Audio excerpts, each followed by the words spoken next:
Hello everybody! Olá pessoal, estamos juntos em mais um CADEF. CADEF Conhecimento Além da Dimensão Física. CADEF de número 321. Very good. Vamos trabalhar. Hoje nós iremos falar sobre a possibilidade de entrarmos em contato, em conluio, associação com os mentores. O nome tanto faz: mentor, guia, espírito protetor, anjo guardião. Nós não podemos nos prender nas palavras. Alguns dizem: mentores, que história é essa? Nós não temos condições de ter mentores. Por que não? Você é especial.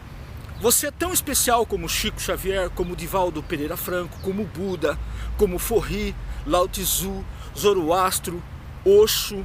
Você é tão especial como qualquer outro mestre que pisou na Terra. Então, nós podemos ter mentores, guias, espíritos protetores, anjos guardiões. Tanto faz o nome. Nós não podemos nos prender aos nomes. Nós podemos entrar em contato com eles? Podemos estabelecer vínculos com eles? Conversações? Mas como fazer isso?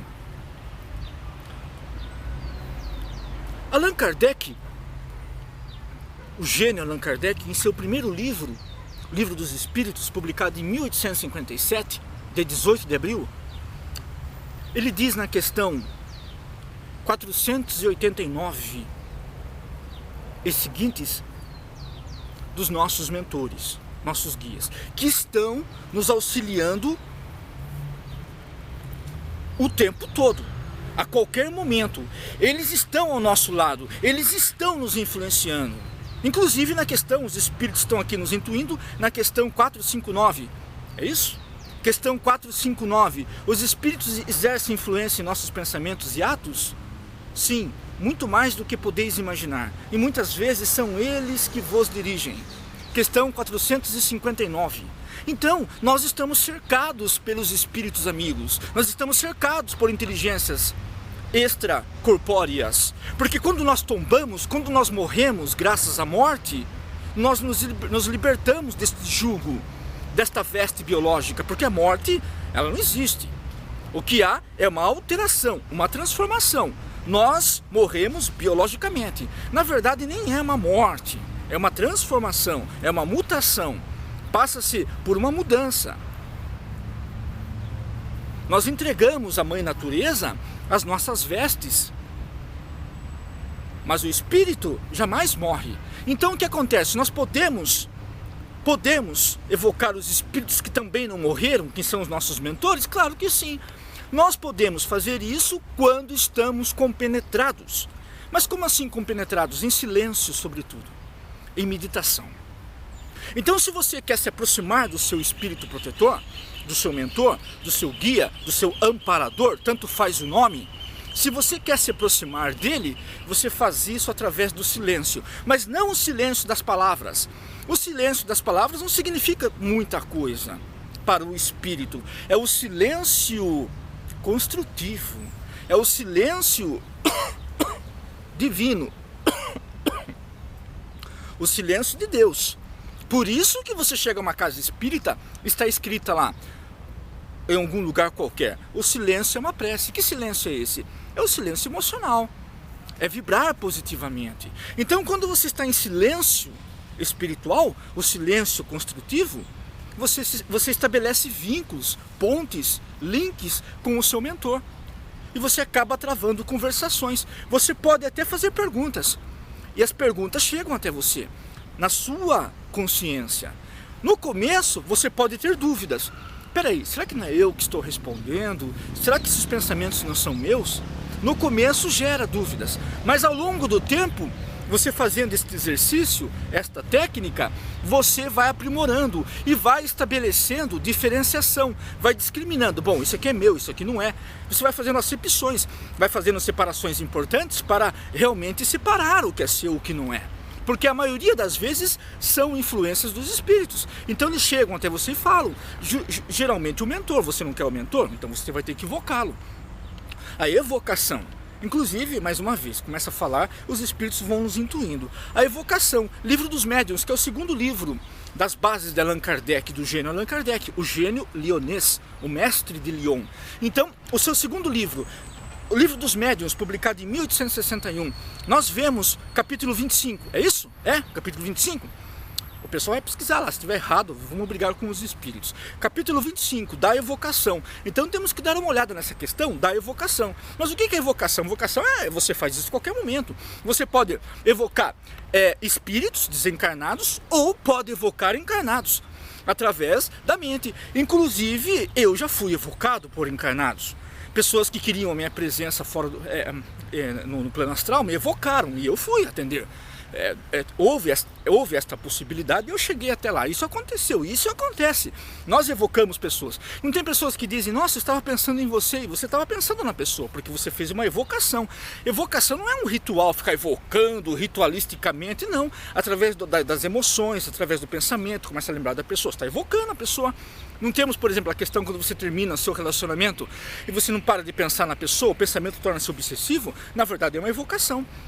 E nós podemos fazer isso com os espíritos que desencarnam, inclusive os nossos mentores. Até, a propósito, se você faz isso o tempo todo sem uma parcimônia, sem um controle, sem um regulamento, você acaba até perturbando o espírito. Se ele for um espírito leviano, desajustado, de repente ele desencarnou em uma situação problemática, ele não era muito evoluído, e você começa a evocar, pode até perturbá-lo. Porque muitas vezes o fato da pessoa desencarnar não significa que ela esteja equilibrada, porque você leva para o além o que você é interiormente. A morte é como trocar uma veste. O fato de você tirar essa camisa e colocar um terno, um paletó, não significa que você seja um homem culto, equilibrado, de maneira alguma. As vestes não significam nada, e deixar uma veste para pôr outra também não significa nada, você continua o mesmo. A morte, idem, você troca de vestes muitas vezes, reencarna de novo ou desencarna e vai para o plano espiritual. Você não muda, você é o que é. Se você é bom, você leva a sua bondade. Se você é ruim, você leva as suas mazelas, os seus desequilíbrios, os seus tormentos interiores. Então o que acontece? Muitas vezes o espírito desencarna, está no além e está desajustado. Nunca fez reforma íntima, foi relapso, foi avesso ao bem, sempre trilhou caminhos opostos, caminhos antagônicos à luz. Aí ele desencarna, vai ter problemas. E você começa a evocar, pensar na pessoa 24 horas, atrapalha a pessoa lá no plano espiritual. Muito bem, então você pode evocar os espíritos, evoca os espíritos e trava conversações com eles. A princípio, esses pensamentos que vêm chegando, porque você faz evocação, você está em silêncio e começa. Mentor, meu amigo, está evocando. Livro dos Médiuns, lembra que os espíritos nos auxiliaram? Livro dos Médiuns, capítulo 25, da evocação. Dá uma olhada mesmo. Dá uma olhada, questão 25. Estude o que é isso, para você ver como é interessante. Inclusive, você tem que acreditar que os espíritos existem. Allan Kardec trata disso no primeiro capítulo do Livro dos Médiuns, a questão dos espíritos. Os espíritos estão presentes ao nosso redor. Então, mais uma vez, capítulo 1 do Livro dos Médiuns, os espíritos estão ao nosso redor. E o capítulo 25 da evocação. E no Livro dos Espíritos, 4, 8, 9, a questão dos mentores, que eles existem, e na questão 459 eles exercem influência em nós, então eles estão acompanhando-nos. Inclusive o grande Paulo de Tarso, aquele que foi convertido na porta de Damasco, ele fala realmente que todos nós caminhamos com uma nuvem de testemunha. Quem são essas testemunhas? Quem são essas nuvens? São os espíritos. Então nós estamos caminhando com uma nuvem de testemunha e eles nos assistem. Então, se você quer realmente travar contato com o mentor, com o seu mentor, faça silêncio, com penetração, e procure ouvir a voz interior. No começo, como dissemos, você pode confundir. Será que é minha voz? Será que não é a voz da minha própria consciência, do meu próprio espírito? Isso pode realmente causar embaraço para você no começo, mas ao longo do tempo você vai discriminando, vai fazendo acepções, vai separando. Mesmo porque eu, por exemplo, faço perguntas muitas vezes complexas aos espíritos. Perguntas psicológicas, de física quântica, de mecânica quântica, problemas existenciais, perguntas relacionadas aos problemas existenciais, aos meus conflitos internos. E eu fico abismado, porque as respostas, elas chegam de maneira extraordinária e eu não estava pensando naquela possibilidade. Então as respostas chegam até mim e eu nunca pensei por aquele prisma, por aquele horizonte, por aquela dimensão. Isso é sinal de que a ideia não é minha. Por quê? Porque está totalmente avessa aos meus conhecimentos, aos meus pendores, às minhas crenças, então são realmente os amigos espirituais que nos envolvem, ok? Faça isso, trave contato com o seu mentor, queira fazer isso todos os dias, um pouco de silêncio, faça silêncio, como se fosse uma meditação, e comece a perguntar, e a resposta começa a chegar. Se você quiser, pode até fazer anotações, de repente você pode até fazer anotações, ou gravar, coloca o celular perto, ó, veio uma resposta assim, e grava a resposta, e você vai ver que muitas vezes difere dos seus pendores, difere dos seus conhecimentos. Por quê? Porque os espíritos estão ao nosso redor. Você tem que fazer uso da sua paranormalidade. Você não é mendigo da luz, vai ficar mendigando a luz até quando? Vai ficar contando com o concurso dos outros? Ah, eu quero saber quem eu sou, vou contar com o médium, vou contar com o cartomante, com aquele que mexe com tarô, que mexe com búzio, com pedras, com cristais, ou aqueles que evocam os mortos na psicografia. Eu vou contar sempre com o concurso alheio? Que história é essa? Jesus disse, vós sois deuses, se tiveres fé em mim, fareis o que eu faço e coisas ainda maiores. Então você tem que acreditar, cara. Você tem potencialidades dentro de você, inclusive o primeiro livro, a Gênese da Bíblia, a Bíblia que é dividida lá no Antigo e Novo Testamento. No Antigo Testamento, no primeiro livro, a Gênese, fala que nós fomos feitos à imagem e semelhança de Deus. Então, se nós fomos feitos à imagem e semelhança de Deus, todas as potencialidades divinais estão dentro de nós. Por isso que Jesus disse, vós sois deuses, eu sou Deus, você também é um Deus com um D minúsculo, mas somos. Então você tem que acreditar nos seus poderes paranormais, extrasensitivos, parafísicos, mediúnicos. Você não pode ficar dependendo dos outros. E se você quer um livro seguro para desenvolver a sua paranormalidade, há um tratado, o maior do mundo, do planeta. É o livro dos médiuns, este livro que nós falamos, inclusive o capítulo 1 que fala dos espíritos, capítulo 25 que fala da evocação.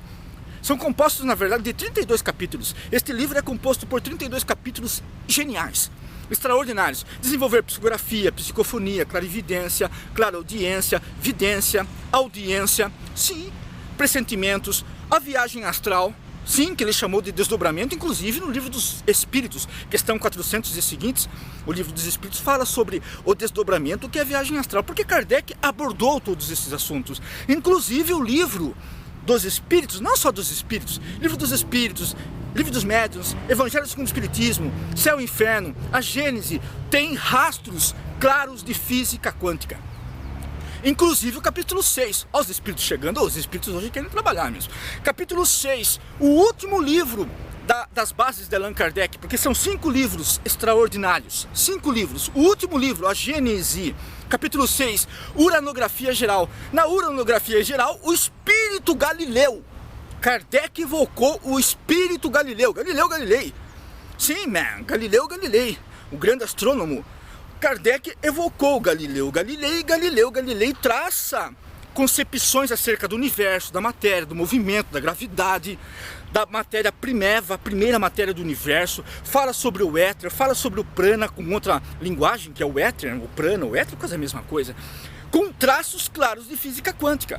Então o Espiritismo, por exemplo, é uma proposta de mudanças extraordinárias, e não tem como falar de mentor, paranormalidade, poderes extrasensoriais, viagem astral, sem fugir de Allan Kardec. Por quê? Porque Kardec estudou todos esses assuntos com maestria. Lá não tem achismo, lá não tem pontos de vistas, lá não tem ideias pré-concebidas, lá não tem ideias com convenções, não. Lá tem estudo rigoroso, calcado na razão, na lógica, assuntos palpitantes. Então, se você não conhece, vale a pena conhecer. Faça uma nota do que nós falamos aí. Livro dos Médiuns, Evangelho segundo o Espiritismo, a Gênese, faça uma nota, vai pesquisar que você não vai se arrepender. Além do que, você terá a sua vida alterada, isso seguramente. Pense nesse CADEF, desenvolva as suas potências interiores para você se comunicar com os mentores. Podemos tratar desse assunto, sobre esse assunto em futuros CADEFs. A propósito, os irmãos chegam até mim e falam, Nelson, você já falou sobre determinado assunto? Oh, man! Temos 321 CADEFs e não lembro se já falei sobre determinados assuntos. Provavelmente sim. Como você vai saber disso ou não? Vai lá no YouTube, não tem lá a busca, a barrinha de busca? Não tem lá em cima do vídeo? Barrinha de busca, vai lá e coloque CADEF o assunto que você quer. Por exemplo, CADEF mediunidade, vai aparecer. CADEF homossexualidade, vai aparecer. CADEF, psicologia, CADEF, alma gêmea, CADEF isso, CADEF aquilo. Então vai lá e busque CADEF ayahuasca, CADEF carne, CADEF sexo, o que você quiser. Tenta fazer isso. Provavelmente tem um assunto relacionado. Se você quer saber o meu ponto de vista em relação a alguns assuntos, coloca lá CADEF na barra do YouTube e você vai saber se já abordamos esse assunto ou não. Ok? É isso. Eu espero do fundo do meu coração que você tenha gostado do CADEF. Espero que sim. Se gostou, dá um curtir, man, para que este CADEF chegue a outros corações. Ok? Paz no espírito. Que a luz do conhecimento esteja conosco. Sucesso. Que Deus seja louvado. Very good.